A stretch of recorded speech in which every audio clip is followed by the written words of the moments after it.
के लिए।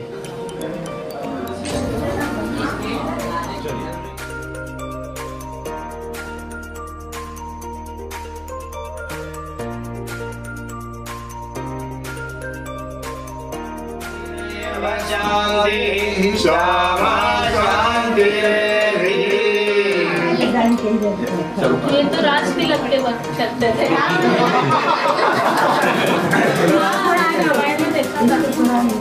अरे कट जाएगा इससे।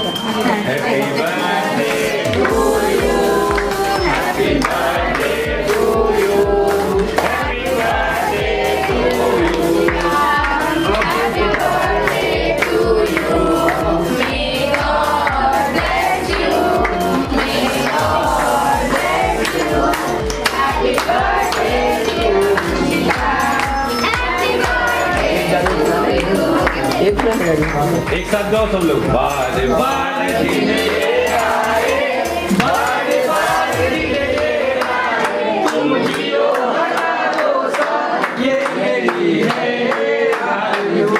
Happy birthday to you Anshika, happy birthday to you Anshika, happy birthday to you.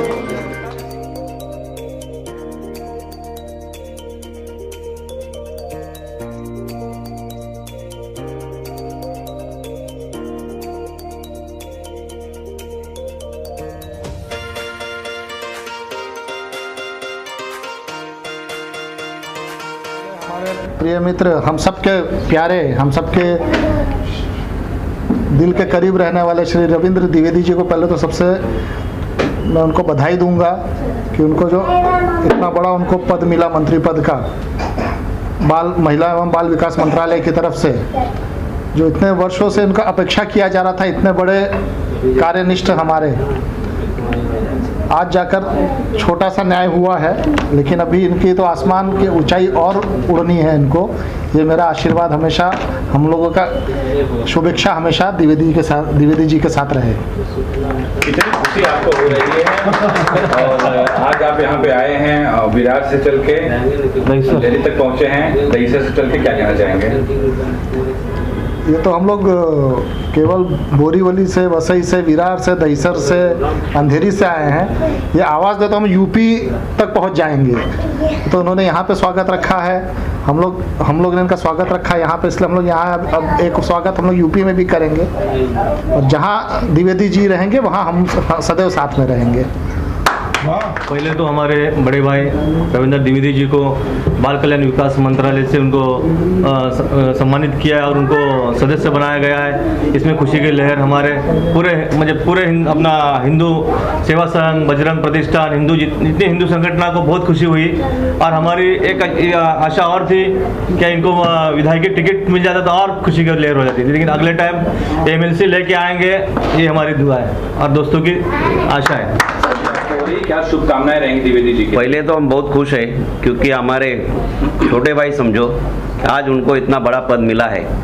महिला और बाल कल्याण के जो पद है वो आज एक मिनिस्टर से कम नहीं है, और उस पद में जाने के लिए उन्होंने बहुत सब संगठन की सेवा की है। वो काफ़ी संगठन में काम कर रहे हैं पहले से। मैं तो आज उनको करीबन 30 साल से जानता हूँ, तो उनका मेरा परिचय 30 साल से है, तो उनका और मेरा इतना घनिष्ठता है। इस खुशी के मारे मैं आज ये सब समारोह में आ गया हूँ, और मेरे पूरे ऑल इंडिया पोस्टल एम्प्लॉयज़ जितने पोस्ट ऑफिस के कर्मचारी हैं उनकी तरफ से, मेरे परिवार के तरफ से मैं उनको मन से शुभेच्छा दे के ये करता हूँ कि ये मेरे भाई जैसे हैं।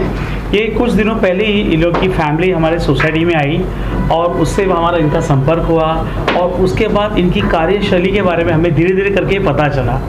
आज इन्होंने इतनी बड़ी पदवी हासिल की है कि मुझे बहुत अभिमान है कि आज ये हमारे साथ है, हमारे बीच है। मैं भी एडवोकेट हूँ, ये भी एडवोकेट हैं, और मैं चाहता हूँ कि इनकी न्याय प्रणाली जो देखने का दृष्टिकोण है, इसका 100% कहीं ना कहीं इनके जो पद है उसमें 100% उसका सहकार्य होगा। और मैं अपनी तरफ से, मैं और अपनी संस्था की तरफ से इनको ढेर सारी शुभकामनाएं, आशीर्वाद, blessings and everything for Dwivedi ji. ये जो जवाबदारी भारत सरकार ने मुझे दी है मैं चाहूँगा कि उस जवाबदारी का मैं सही तरीके से पालन करूँ और उसको सही तरीके से निभाऊँ। हमारे देश में महिलाओं की जो उपेक्षा हो रही है, उस महिलाओं की तरक्की के लिए मैं किस तरीके से कार्य कर सकूं, मैं बच्चों के लिए किस तरीके से कार्य कर सकूं। बहुत सारे ऐसे केस होते हैं, उनके लिए मैं कैसे सहकार करूं कि हमारे देश में ऐसी घटनाएं ना घटे जिससे हमें शर्मिंदगी उठानी पड़ती है। महिलाओं को सुरक्षा से लेकर के, उनके रोजगार से लेकर के, उनके जो हमारे वृद्ध महिलाएं हैं उनके लिए मैं क्या कार्य कर सकूं, ये सारी जवाबदारी का मैंने खाका तैयार किया है। और जो मुझे 3 साल की जवाबदारी दी गई है, उन 3 सालों में मैं जितना अधिक से अधिक हो सकता है पूरे देश में महिलाओं के लिए, बच्चों के लिए कार्य करूंगा। सर, जहां ट्रिपल तलाक खत्म किया गया, महिलाओं में काफ़ी खुशी इस बात की है, वहीं कहीं ना कहीं शोषण हो रहा है अब भी लोगों का, तो कैसे उसे रोक पाएंगे आप और उसके लिए क्या तैयारियां रहेंगी? देखिए, देश की आबादी 135 करोड़ की है और इतने बड़े देश की इतनी बड़ी आबादी को तो मैं नहीं गारंटी से कह सकता हूं कि मैं सारी जवाबदारी एक साथ में निभा करके सारी चीज़ें ख़त्म कर दूंगा, मगर मेरी कोशिश रहेगी कि पूरे देश में ऐसी कोई भी घटना ना घटित हो जिससे हमारा देश कलंकित हो, हमारा समाज कलंकित हो।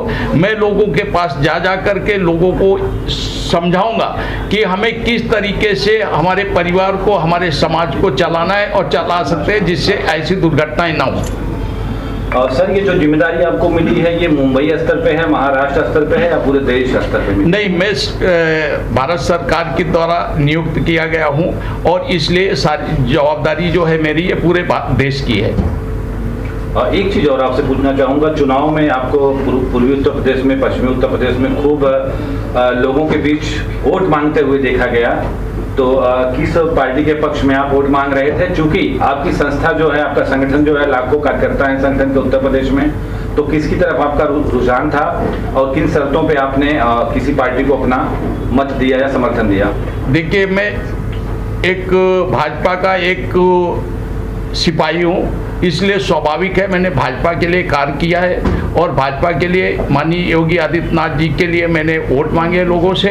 और मेरी लोगों से आज भी अपील है कि अगर देश की तरक्की चाहते हो, आप अपने उत्तर प्रदेश की तरक्की चाहते हो, गुंडा मुक्त उत्तर प्रदेश चाहते हो, उत्तर प्रदेश का विकास चाहते हो, तो आप माननीय योगी आदित्यनाथ जी को वहाँ पे भारी मतों से विजयी बनाएं, वहाँ पे भारी बहुमत से उनकी सरकार बनाने की कोशिश करें। अन्यथा जिस तरीके से हमारा उत्तर प्रदेश पिछले आज़ादी के बाद पिछड़ा है, जबकि उत्तर प्रदेश में 7 प्रधानमंत्री दिए हैं, उसके बावजूद आज हमारा दुर्भाग्य है कि हमें पलायन करना पड़ रहा है और हम उत्तर प्रदेश से अपने माँ बाप, अपने भाई बहन, अपने परिवार को छोड़ करके अन्य राज्यों में, कहीं दिल्ली, कहीं पंजाब, कहीं महाराष्ट्र में जाते हैं और ऐसा कहीं कहीं पे बेइज्जत होना पड़ता है। उसका रीजन ये है कि हमारे प्रदेश के जो मुख्यमंत्री हुए आज तक इतना काम नहीं किया, मगर मैं खुश हूँ कि पिछले 5 सालों में जो माननीय योगी आदित्यनाथ जी ने काम किया है, उससे क्षेत्र का पलायन कम हुआ है और हमारे उत्तर प्रदेश का विकास हुआ है। इसलिए मैं वापिस लोगों से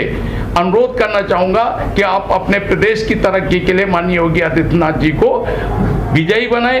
आप कैंडिडेट ना देखें, आप योगी आदित्यनाथ जी का चेहरा देखें और उनको वोट दें। अखिलेश यादव खूब मेहनत कर रहे हैं, अभी कल भी वो जौनपुर, वाराणसी तमाम क्षेत्रों में थे। उनका कहना है कि इस बार मेरी सरकार बनेगी, भाजपा ने कुछ विकास नहीं किया है, भाजपा को नस्ताबूद कर देंगे। ये उत्तर प्रदेश की जनता है, 10 तारीख को उनको जवाब देगी। सबसे बाप को अगर खुशी होती है तो बेटी के ऊपर होती है और बेटी को अभिमान होता है तो बाप के ऊपर होता है। तो मुझे इतनी खुशी है कि आज मुझे जो ये कार्यक्रम हो रहा है और आज इसी खुशी में मेरी सबसे बड़ी खुशी है कि मेरी बच्ची का आज जन्मदिन है। तो आज मुझे एक नहीं 2 खुशियां हैं। जिस तरीके से हम चाहते हैं कि डबल डेकर की सरकार बने, उसी तरीके से डबल डेकर की खुशी मुझे प्राप्त हुई है। क्योंकि आप एक महिला हैं और महिला बाल विकास मंत्रालय द्वारा इनको जो सदस्य बनाया गया है, सबसे पहले तो मुझे इस बात का गर्व है कि मेरे पति परमेश्वर को, मेरे हस्बैंड को एक बार पुनः उसी मंत्रालय में फिर से उससे भी ऊपर के सदस्य पद को दिया गया है। और सबसे ज़्यादा खुशी मुझे इस बात की है कि आज तक इन्होंने महिलाओं के और बच्चों के विषय में बहुत ही अधिक कार्य किया है और सबसे अधिक अपने देश की संस्कृति, समानता, एकता और सबसे ज़्यादा जो धर्म के प्रति है लोगों को जागरूक किया है और विश्व को एक धर्म गुरु बनाने की ओर अग्रसर किया है। बिट्टू, आप क्या कहना चाहोगी? पापा को इतनी बड़ी जिम्मेदारी मिली है, कितनी खुशी आपको होती है? I'm really proud of my father. आज आपका बर्थडे भी है। Yep. एक साथ दो शुभकामनाएं मिल रही हैं। हाँ। मैं विजय बालकृष्ण सोनावने। रविंद्र द्विवेदी जी मेरे मित्र ही नहीं, मेरे लिए भाई से भी बढ़कर है और जिस तरह से उन्होंने पिछले कई सालों से कार्य किया है उससे मैं प्रभावित होकर पिछले 3 साल से उनके साथ जुड़ा हूँ और हमारा कार्य अविरत चलते आ रहा है। हम महिला और बालकों के लिए नहीं, हम समस्त संसार के लिए काम कर रहे हैं। विश्व हिंदू संगठन के लिए मैं विश्व हिंदू सेवा संघ से मैं जुड़ा हूँ और अभी तो केंद्र सरकार से उनको पद मिला है तो अब हम और जोर शोर से काम करेंगे। के रूप में मनाया गया स्वागत समारोह, क्या कहना चाहेंगे आप? द्विवेदी जी ने जो हिंदू संगठन के अध्यक्ष है और उन्होंने जो ये सब यहाँ पर महाराष्ट्र में थी नहीं लेकिन पूरे देश भर में हिंदुओं के लिए काफ़ी he has done lot of work और एक उत्तेजना उनसे मिली है सारे भारतवर्ष को और उन्होंने जो कार्य किया है महिला और बाल विकास के लिए, उसके लिए उनको जो अभी मेंबर ऑफ बाल विकास और महिला का पद दिया है वो पद की गरिमा वो बहुत अच्छे से निभाएंगे और वो उसके लिए जो भी काम है वो करेंगे और हम उनके साथ में हैं ये काम के लिए और जो भी उनके ऊपर विश्वास रखा गया है ताकि आपको पता होगा ये जो पद है it is equivalent to a minister, तो इस हिसाब से हमारे रवि भाई को तो he is deserving for it और इसके लिए हमको बहुत खुशी हो रही है और ऐसे ही हम चाहते कि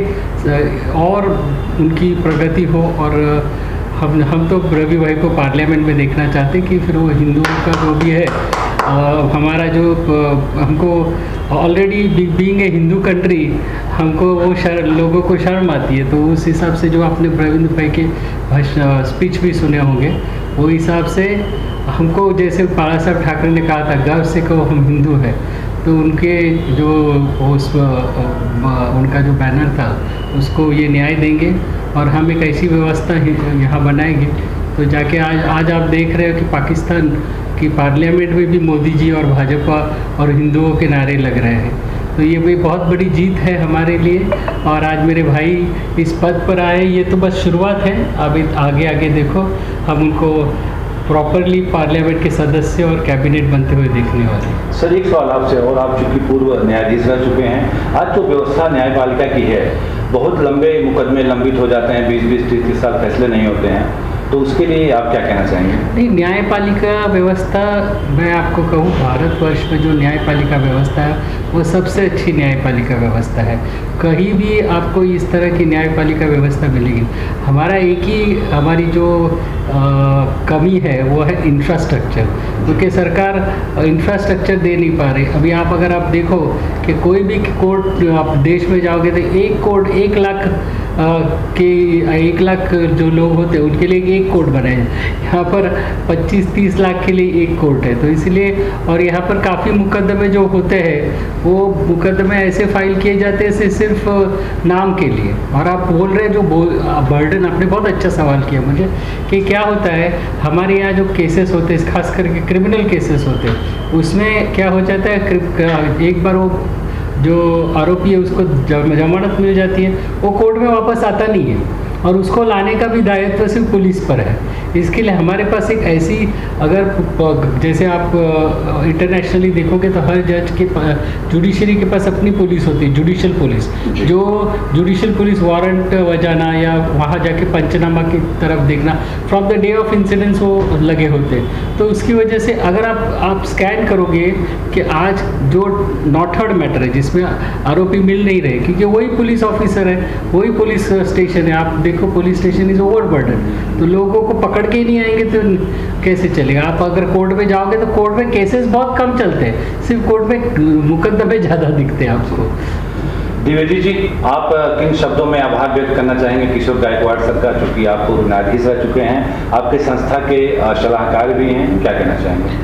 मैंने जब ये संस्था चालू की थी तो सबसे बड़ा योगदान मेरे बड़े भाई किशोर गायकवाड़ जी का था। उन्हीं के सलाह मशविरा से अभी तक मैं चल रहा हूँ और उन्हीं के आशीर्वाद से या उन्हीं के एक प्यार से आज मैं यहाँ तक पहुँचा हूँ। उन्होंने हमेशा मुझे अपने छोटे भाई के जैसा पीछे रह करके खड़े हो करके मदद की है। किसी भी मामले में वो पीछे नहीं हटे और इतनी व्यस्तता होने के बावजूद कभी भी मैं अगर मैंने फ़ोन किया तो मेरे फ़ोन को भी कभी उन्होंने काटा नहीं है और मुझे तुरंत जवाब दिया है। वो सबसे बड़ी मुझे खुशी और मेरा भाग्य है कि ऐसा मित्र जब मिलता है तभी आदमी की तरक्की होती है। बड़ी बड़ी तस्वीरें गायकवाड़ सर की यूपी, बिहार, मध्य प्रदेश में बयां करती हैं, नजर आते हैं वहाँ भी आपके संगठन में। देखो, जब वो हम अगर हनुमान हैं तो राम की तस्वीर हर जगह नजर आएगी। बढ़िया।